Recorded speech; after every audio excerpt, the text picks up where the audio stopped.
few words in English. Protests arising from the Fugitive Offenders Bill have continued for nearly 4 months now. Over this period, protesters' violence has been escalating and has reached a very alarming level in the past few days, causing numerous injuries and leading Hong Kong to a chaotic and panic situation. We are particularly concerned that many students are participating in these violent protests or even riots, jeopardizing their safety and even their future. As a responsible government, we have the duty to use all available means in order to stop the escalating violence and restore calmness in society. As the current situation has clearly given rise to a state of serious public danger, the Chief Executive in Council decided at a special meeting this morning to invoke the power under the Emergency Regulations Ordinance and make a new regulation in the name of Prohibition on Face Covering Regulation, which is essentially an anti-mask law, something which has already been introduced in a number of jurisdictions around the world and discussed here in Hong Kong.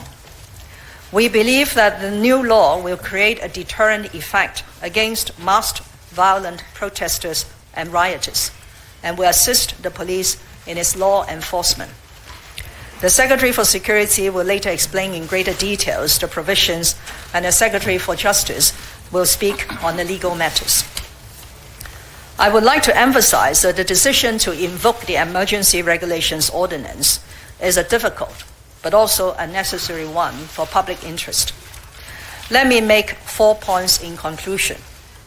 1, although the ordinance carries the title emergency, Hong Kong is not in a state of emergency, and we are not proclaiming that Hong Kong is entering a state of emergency.